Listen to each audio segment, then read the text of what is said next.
Hai, selamat pagi. Jumpa lagi dengan saya dalam obrolan di mobil bersama Kang Hasan. Saya akan membahas topik parenting dengan tema menghindari konflik dengan anak remaja. Ini sangat sering terjadi ya. Orang tua berkonflik dengan anak remaja, anak mereka yang masih usia belasan tahun.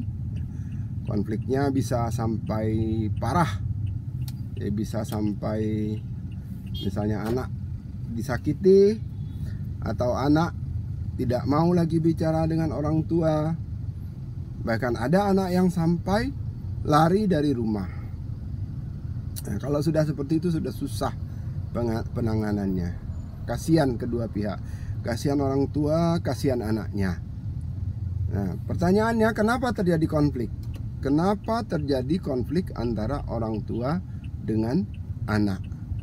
Kalau kita sederhanakan, ya, konflik itu artinya tidak ada titik temu. Sini mau begini, sini mau begini, tidak ketemu. Ya, sini mau ke sana, sini mau ke sana, tidak ketemu. Ya. Kenapa terjadi konflik? Karena tidak adanya titik temu. Kenapa tidak ada titik temu? Nah, ini macam-macam sebabnya. Ya. Pertama, tentu saja karena tidak terjalinnya komunikasi yang baik. Komunikasi ini sangat penting dalam pengasuhan anak. Tidak terjadi komunikasi yang baik, ya, bisa terjadi banyak lagi sebabnya. Yang paling utama tentu saja adalah karena orang tua tidak paham bagaimana harus berkomunikasi dengan anak. Orang tua tidak membekali dirinya dengan pengetahuan tentang bagaimana berkomunikasi dengan anak. Ya, sehingga terjadilah misalnya orang tua memaksakan pendapatnya. Orang tua tidak menghargai anaknya. Orang tua tidak memahami anaknya. Ini sebab akarnya jadi rumit ya. Akar masalahnya jadi rumit. Tapi kembali lagi tadi tidak ada kesepahaman. Oh, ini banyak sebabnya. Nah, bagaimana supaya sepaham, bagaimana konflik bisa dihindari? Ya, saya selalu menekankan rumus pertama untuk parenting. Ya, ini jadi kayak teh botol ya. Apapun masalahnya, rumus pertamanya adalah hadirlah di tengah anak-anak Anda, di tengah keluarga. Bapak harus hadir, ibu harus hadir. Ya, selalu membina hubungan yang baik dengan anak, berkomunikasi dengan anak, ya, dengan keluarga secara keseluruhan, dengan istri, dengan suami, ya, komunikasi, hadir untuk berkomunikasi. Nah, konflik biasanya terjadi pada orang tua yang tidak hadir. Pulang kerja sekali-sekali langsung tidur ya, pulang kerja langsung tidur, ngomong dengan anak sekali-sekali. Ketika anak punya kebutuhan, minta ini pada saat tertentu kasih tanpa pemikiran, atau tidak, larang tanpa ada dialog. Nah, ini kan yang paling sering terjadi polanya seperti itu ya. Orang tua nggak pernah hadir di rumah atau jarang berkomunikasi dengan anak. Anak minta ini nggak dikasih, atau anak minta ini dikasih tapi akibatnya nanti buruk ya. Jadi kuncinya untuk menghindari itu hadirlah. Kalau hadir nanti Anda akan mengenal siapa anak Anda, bagaimana harus menanganinya, bagaimana karakternya. Tapi tentu saja hadir saja tidak cukup. Pahami, ya, ketahui apa masalahnya, kenali karakter dia. Ya. Jadi kembali lagi ke tadi, ada platform yang jelas. Ya, hadir, kemudian tetapkan platform yang jelas dalam interaksi Anda dengan anak Anda. Maksudnya ketika anak menginginkan sesuatu, orang tua menginginkan yang lain, yang berbeda, ini harus dicarikan platform untuk menetapkan mana yang harus dituruti, orang tua atau anak.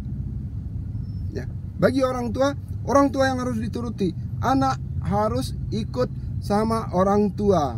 Itu pola lama. yang tidak bisa diterapkan sekarang. Sebetulnya bukan pola lama, pola yang salah. Karena orang tua tidak selalu benar, ya, tidak selalu benar. Jadi tidak ada rumusnya sebenarnya. Orang tua harus mengikuti. Itu ada orang tua harus dipatuhi. Itu hanya shortcut saja, shortcut bagi orang tua yang tidak sanggup berdialog, tidak sanggup berkomunikasi dengan anaknya. Ya, anak harus patuh sama orang tua. Nah, itu rumus shortcut. Prinsip otoriter, ya. Memakai otoritas orang tua harus dipatuhi, itu salah. Ya, harus ada platform untuk menyatukan, menemukan. Kalau sudah ketemu seperti ini, nggak akan ada lagi konflik, kan? Nah, platformnya apa? Platformnya saya katakan kebutuhan. Apa kebutuhan anak? Itu orang tua harus memenuhi, orang tua harus memahami dulu, kemudian memenuhinya. Ya, berbagai hal, berbagai konflik antara orang tua dengan anak itu biasanya muncul karena perbedaan persepsi antara sesuatu. Tidak ada platform yang sama tadi, ya, karena tidak ada titik temu, ya, tidak mendefinisikan di mana kita harus ketemu. Di mana harus ketemu? Jelasnya pada kebutuhan. Ya, misalnya anak pengen punya HP. Ya, ada orang tua yang memberi anaknya HP tanpa mempertimbangkan kebutuhan. Sebaliknya, ada orang tua yang ngotot anak nggak boleh pegang HP, nggak pula boleh punya HP tanpa pertimbangan kebutuhan. Ya. Anak minta HP, orang tua bilang tidak boleh. Nah, di situ timbul konflik. Bagaimana solusi konflik ini? Harus dilakukan analisis. Kamu tuh butuh atau tidak? Nah, tadi komunikasi, ya, komunikasi akan menjelaskan, akan melalui komunikasi akan menjadi jelas apakah ini kebutuhan atau tidak. Melalui komunikasi juga bisa dijelaskan kepada anak, nah ini bukan kebutuhan kamu. Ayah bukannya nggak mau kasih, tapi ini bukan kebutuhan kamu. Jadi kuncinya komunikasi tadi, kan? Nah, kalau tidak ada platform yang jelas inilah jadi konflik terus. Ya. Kalaupun misalnya ini loh, orang tua misalnya nggak mau konflik, oke, yang penting nggak ribut. Tapi kalau tidak berbasis pada analisis kebutuhan tadi, yang penting nggak ribut ini bukan tanpa masalah, justru bikin masalah baru. Dah nggak usah ribut deh, kasih aja HP. Maka anak tidak belajar. Anak aktif di media sosial misalnya secara tidak sehat. Dah nggak usah ribut, minta motor, kasih aja motor. Anak kecelakaan, cacat, dan sebagainya. Jadi komunikasi, ya, komunikasi itu kenali kebutuhan anak.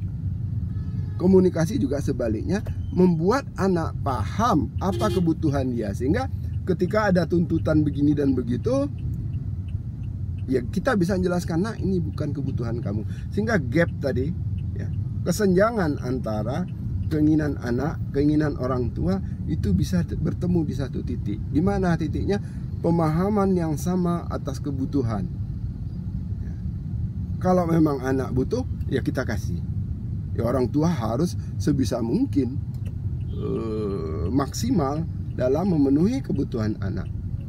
Kalau tidak butuh, bagaimanapun kerasnya anak menuntut, jangan kasih, karena itu bisa berbahaya. Jadi apa kuncinya mencegah konflik dengan anak?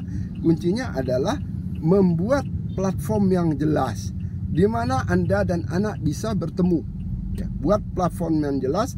Basis pertimbangan platform ini adalah kebutuhan. Ya, kalau basisnya kebutuhan, semua akan jadi jelas. Tapi untuk bisa ketemu di platform ini diperlukan apa? Pelumas. Pelumas dalam hubungan orang tua dan anak adalah komunikasi. Komunikasi yang baik akan menghilangkan friksi-friksi ketika Anda membahas atau mempertimbangkan mana yang merupakan kebutuhan, mana yang tidak. Ikuti saja dari saya. Semoga bermanfaat. Selamat pagi.